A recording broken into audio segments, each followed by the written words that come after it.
되고 있는 특검 출범을 앞두고 검찰도 지금 막바지 수사를 이렇게 최대한 서두르고 있습니다. 그런데 당초 예상과 달리 대통령과 청와대를 겨눈 검찰의 칼끝이 생각보다 매섭다고 평가하시는 분들이 많습니다.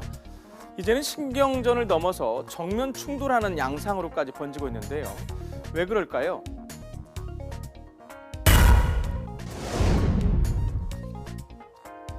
특별수사본부는 대통령에 대하여 현재까지 확보된 재반 증거 자료를 근거로 피고인 최순실, 안종범, 정호성의 여러 범죄 사실 중 상당 부분과 공모관계가 있는 것으로 판단하였습니다. 네, 지난 일요일이었죠. 보신 것처럼 검찰은 이례적으로 특별수사본부장이 직접 나서서 최순실 게이트 중간 수사 결과를 발표했습니다. 이 자리에서는 헌정사상 처음으로 현직 대통령이 처음으로 피의자 신분으로 규정이 되는데요. 그러자 박 대통령 변호인과 청와대는 당혹해하면서 아주 강력하게 반발했습니다. 심히 유감스럽다는 말씀을 드립니다. 객관적인 증거는 무시한 채 상상과 추측을 거듭해서 지은 사상 누각일 뿐입니다. 검찰이 박 대통령을 최순실 씨 등의 공범으로 기재한 부분을 어느 하나도 인정할 수 없다. 그리고 상상과 추측을 거듭해서 조사도 하기 전에 결론을 내렸다면서 수사의 공정성을 믿을 수 없다. 유영하 대통령 변호인도 검찰 수사 결과에 대해서 이렇게 강한 불신을 드러냈고요. 검찰의 기소 내용에 대해서도 조목조목 반박을 했습니다.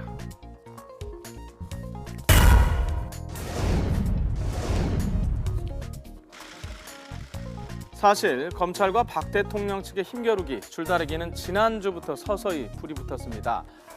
바로 박 대통령의 검찰 조사 시기와 형식을 두고 양측의 신경전이 계속됐는데요. 검찰이 모든 의혹을 충분히 조사해서 사실관계를 대부분 확정한 뒤에 대통령을 조사하는 것이 합리적이라고 생각하고 있습니다. 보신 것처럼 변호인을 선임한 박 대통령 측은 검찰 조사를 앞두고 긴급 기자회견을 열어서 이렇게 검찰 조사 시기를 일단 늦췄습니다. 이런 박 대통령 측의 버티기에 검찰은 조사에 응해줄 것을 거듭 요청했지만 결국 박 대통령의 대면 조사는 아직 이루어지지 않았습니다. 하지만 박 대통령 측은 편향된 검찰 수사는 거부하겠다면서 중립적인 특검의 조사만 받겠다 현재 이렇게 밝히고 있습니다. 박근혜 대통령과 유영하 변호사의 환상의 복식조가 원래 검찰 수사를 받겠다고 했고 그것을 뒤집음에 따라서 검찰의 원칙적 수사를 강제한 화를 불러온 측면이 있는 것 같아요. 네, 사실 수사 초기만 해도 검찰의 수사 의지가 좀 안 보였고요. 뒤늦게 걸린 발동의 뒷북 수사라는 적잖은 비판을 받기도 했습니다. 하지만 상황 변화에 따라서 그리고 수사가 진행될수록 검찰의 태도는 달라졌습니다. 이번 사건의 사실상 수사팀장이자 지휘자는 바로 이 김수남 검찰총장인데요. 김 총장은 청와대 검찰 수사 비판 이후에도 계속 수사를 이어가라면서 철저한 수사를 주문한 것으로 알려졌습니다. 검찰의 이런 태도 변화는 이미 상당 부분 혐의를 확인을 했고 사안의 중요성이 그만큼 심각하다고 인식하고 있기 때문이란 분석입니다. 일단 검찰 입장으로서는 선택의 여지가 별로 없었을 것으로 보입니다. 그러니까 정호성 비서관이나 안종범 수석을 수사하는 과정에서 너무나 명백한 증거들이, 물리적이고 객관적인 증거들이 나왔기 때문에 이 대통령에 대한 수사 없이도 이런 부분들이 입증 내지는 이 부분들을 적시하지 않고서는, 그러니까 대통령이 공모를 했다는 걸 적시하지 않고서는 이 세 사람들에 대한 그 공소 자체가 불가능한 상황으로 보였거든요.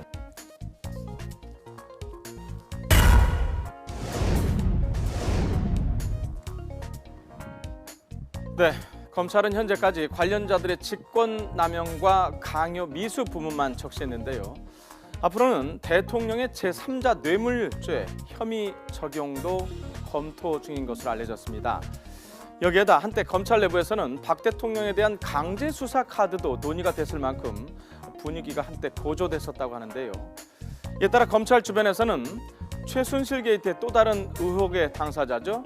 김기춘 전 청와대 비서실장 그리고 우병우 민정수석이 검찰의 다음 타겟이 되지 않을까 하는 관측이 나오고 있습니다. 그리고 박근혜 대통령의 대리 처방 의혹까지도 검찰은 수사를 하기로 했습니다. 특검 법안이 오늘 국무회의를 통과했고요. 대통령의 재가도 끝났습니다. 검찰의 조사는 받지 않겠다고 버티고 있는 박근혜 대통령. 반면 끝까지 대면 조사를 이뤄내겠다는 검찰의 특별수사팀.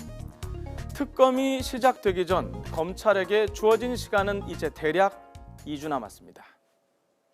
대통령실 또는 대통령 경호실이 명기된 최근 2년간 청와대 구입 의약품 목록입니다.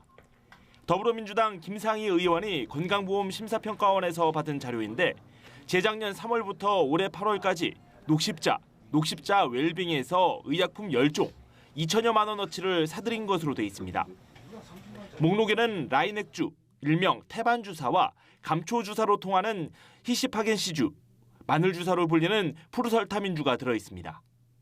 라이넥주는 잔주름 개선, 피로 해소에, 히시파겐시주는 만성 피로 해소 등에 쓰이고 푸르설타민주는 노화 방지에 효과가 있는 것으로 알려졌습니다.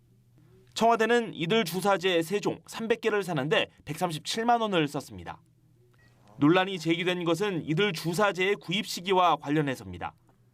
청와대가 산 때는 재작년 11월부터 올해 6월 사이였는데 박근혜 대통령의 주사제를 최순실 씨 자매에게 대리 처방한 의혹이 제기된 의사 김상만 씨의 녹십자 계열 녹십자 아이메드 병원 재직 시기와 겹친다는 겁니다. 이들 주사제의 효능이 충분히 검증되지 않았고 양이 너무 많다는 지적도 의료계에서 나옵니다. 청와대는 이에 대해 청와대 주치의와 자문단 등의 판단에 따라 청와대 근무자들의 건강관리를 위해 정상 구매한 것이라고 해명했습니다. 한편 검찰은 의사 김 씨가 차후 의원 재직 당시 최순실 씨 자매 이름으로 박 대통령의 주사제를 대리 처방한 것과 관련해 수사에 착수했습니다. 연합뉴스TV 김종성입니다. 야3당이 박근혜 대통령의 탄핵 추진을 당론으로 채택하면서 정계 탄핵 논의가 급물살을 타고 있습니다. 하지만 넘어야 할 산이 한두 개가 아닌데요. 탄핵까지 가기 위해 거쳐야 할 관문, 어떤 것들이 있을까요?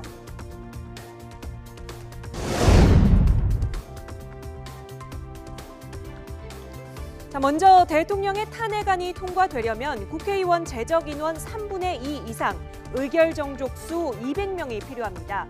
현재 야3당과 야권 성향 무소속 의원을 다 합친 수가 171명인데요. 그런데 탄핵안 표결이 무기명 비밀 투표로 이루어지는 만큼 야당 내에서 반란표가 나올 가능성을 배제할 수 없습니다. 단일 대우를 형성해서 갈 수 있느냐는 부분도 있거든요. 지금 이탈표가 나올 수 있는 건가요? 있다는 거죠. 이보다 더 큰 관심은 새누리당의 탄핵 찬성파입니다. 현재 새누리당 의원들 129명 가운데 비박계 의원들은 50명 정도에 이릅니다. 이들 가운데 얼마나 탄핵 찬성의 표를 던지느냐가 가결의 변수가 될 것으로 보이는데요. 새누리당 비박계로 구성된 비상시국회의는 현재 탄핵에 찬성하는 의원이 32명이라고 밝혔습니다.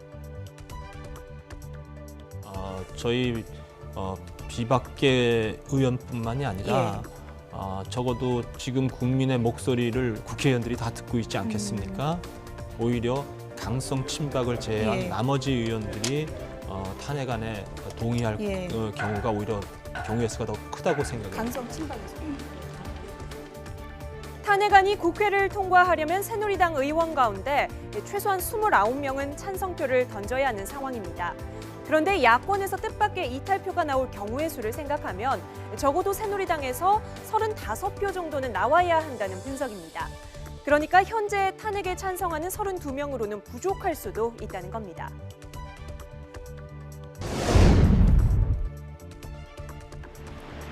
국회에서 의결 정족수의 관문을 넘게 되면 이후 대통령은 모든 권한을 행사할 수 없게 되고 헌법재판소가 심판에 돌입합니다. 하지만 여기서도 난관이 예상됩니다. 헌재가 180일 안에 결론을 내게 돼 있는데 재판관 9명 가운데 6명이 찬성에 손을 들어야 탄핵 결정이 날 수 있습니다. 자, 그런데 내년에 박한철 헌재소장과 이정미 재판관이 임기를 마치고 교체된다는 점이 중요 변수로 작용할 수 있다는 주장이 제기됩니다. 내년 1월에 퇴임하는 박한철 헌재소장의 후임 인선 문제로 시간이 지체될 가능성이 있고 최악의 경우 재판관 7명만으로 탄핵 심판을 진행하는 상황도 배제할 수 없습니다. 7명입니다. 그러니까 7명 중에 한 사람도 부족하면은요 심리를 못합니다. 그 재판소보다. 그래서 만약에 탄핵에 반대하는 어느 재판관이 사퇴를 해버린다고 하면은요 이 헌법재판소에서 심리를 더 이상 못합니다. 재판관 구성이 주로 보수적인 성향이라는 점도 변수로 보이는데요. 지난 2014년 통합진보당 해산 결정을 내릴 때에도 김희수 재판관을 제외한 6명의 재판관이 해산 의견을 내놨습니다.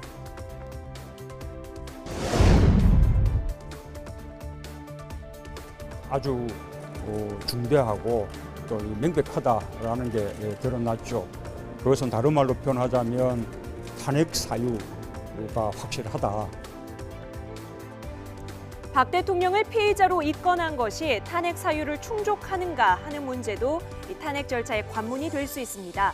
야당은 탄핵 사유로 충분하다고 보고 있는데요. 하지만 박 대통령이 정책적 결정, 선의로 한 일이라며 버틸 경우 탄핵 요건 충족 문제로 공방이 벌어질 수 있다는 주장이 제기됩니다.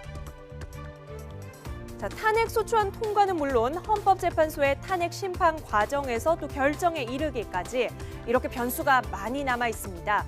여기에 적지 않은 시간이 걸린다는 점도 정치권의 고민인데요. 본격적인 논의에 들어선 탄핵 정국이 실제로 성사가 될까요? 된다면 그 시기가 언제쯤일까요? 국무회의에 배석한 박원순 서울시장은 황교안 국무총리를 포함해 국무위원들이 최순실 국정농단 사태에 대한 책임을 지고 사퇴해야 한다고 주장했습니다. 대통령의 즉각 퇴진과 국무위원들의 저는 사퇴를 촉구했습니다. 그야말로 이 국민의 뜻을, 민의를 저는 충분히 전달했다고 생각하는데 박 시장은 또 안건으로 상정된 한일 군사정보 보호협정안과 관련해 국민 다수가 반대한다고 주장했고 김현웅 법무부 장관에게는 박 대통령이 검찰 수사를 부정하고 있는데 어떻게 보고만 있느냐고 압박했습니다. 국무위원들도 이에 대해 국정을 논의하는 자리에서 사퇴를 말하는 게 정당하냐며 발끈하고 나서면서 양측 간에는 한동안 설전이 오갔습니다. 박 시장은 국무위원들 발언이 이어지고 중간에 자리를 박차고 일어선 것으로 알려졌습니다. 박 시장은 서울시청에서 별도 기자회견을 열고 국무위원 누구도 반성하는 사람이 없다며 다시 한번 국무위원들을 비판했지만 정부 관계자는 발언권도 얻지 않은 박 시장이 대통령 선거운동하듯 국무회의를 정치판으로 만들었다고 받아쳤습니다. 이번 국무회의는 최순실 사태의 여파로 박 대통령이 주재하지 못했고 황교안 국무총리도 해외 출장길에 오르면서 유일호 경제부총리가 주재했습니다. 좀처럼 수습될 기미가 보이지 않는 국정혼란 상황. 이번과 같은 비정상적인 국무회의가 재연될 가능성도 적지 않다는 우려가 커지고 있습니다. 연합뉴스TV 조성혜입니다. 이화여대 사무실과 최경희 전 총장의 자택 등 20여 곳을 전격 압수수색한 검찰이 입학 서류와 컴퓨터 하드디스크 등을 들고 나옵니다. 승마 특기생으로 대학에 들어간 최순실 씨의 딸 정유라 씨의 특혜 의혹을 수사하기 위해서입니다. 앞서 교육부는 이화여대 감사 결과 정 씨의 입학과 학사 권리에 문제가 있었다며 최 씨 모녀와 최 전 총장을 검찰에 수사 의뢰하기로 했습니다. 정유라에 대해서는 관련 법령 및 학칙에 따라 입학을 취소하도록 이화여대에 요구하고 이에 따라 검찰은 당시 학교 운영을 맡았던 최 전 총장과 담당 교수들을 우선 소환해 조사할 예정입니다. 마사회의 특혜 의혹도 수사 대상입니다. 검찰은 현명관 마사 회장을 소환해 승마협회 회장사인 삼성이 2020년까지 정유라 씨에게 186억 원가량을 지원하는 내용의 이른바 중장기 로드맵 초안을 작성했다는 의혹을 추궁했습니다. 정유라 씨에게 마사 스케줄 제공하신 거 있으신가요? 없습니다. 그래서 있는 그대로 사실대로 말씀을 잘 하고 갑니다. 압수수색과 참고인 소환 등 정유라 특혜 의혹 수사가 속도를 내면서 의혹의 중심에 있는 정 씨의 국내 소환도 머지않은 것으로 보입니다. 조사가 이뤄진다면 정 씨가 면접에서 금메달을 보여주는 등 범행에 직접 가담한 경위 등이 핵심이 될 전망입니다. 이와 관련해 정 씨의 변호인은 정 씨가 아직 외국에 머물고 있지만 필요하다면 검찰 수사에 응하겠다는 기존 입장을 재확인했습니다. YTN 김태민입니다. 하루 사이에 추위 기세가 더욱 매서워졌습니다. 올가을 최저 기온을 기록하고 있는데요. 내륙 대부분 지역에 한파주의보가 내려진 가운데 현재 철원 귀마읍이 영하 10.3도로 전국에서 가장 춥고요. 서울도 현재 기온 영하 3.4도, 찬바람의 체감 온도는 영하 7도 가까이 떨어져 있습니다. 낮 기온도 어제보다 2도에서 4도가량 낮아 종일 춥겠습니다. 서울 4도에 머물겠고 대전 5도, 광주 7도, 대구 8도로 예상됩니다. 밤사이 동해안은 비나 눈이 내렸습니다. 특히 강원 산간에는 최고 7.5cm의 눈이 내려 쌓였는데요. 추위 속에 내린 눈이 얼어 도로가 미끄럽습니다. 주의 운전하시기 바랍니다. 눈은 잦아들었지만 영남 동해안은 오전까지 비가 조금 더 내리겠고요. 그 밖에 전국에는 구름량이 줄면서 낮 동안 쾌청한 하늘이 드러나겠습니다. 현재 대부분 해상에 풍랑특보가 내려진 가운데 바다의 물결은 최고 6m로 매우 높게 일겠습니다. 내일도 서울 아침